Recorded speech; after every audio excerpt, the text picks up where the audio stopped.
Жалал Абад шаарында 25 жылдын ичинде бир жаңы жакшынакай турак жай курулган жок. Азыр бүт эле бишикти эле курулуп атат. Бүт эле бишикти курулуп атат.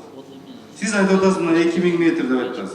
Жалал Абад шаарында чоң зданиялар бар, 15 этаждан жогору зданиялар турат.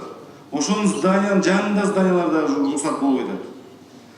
Көк микрорайонунда, сиз жакшы билесиз, Самат Нарбаевич.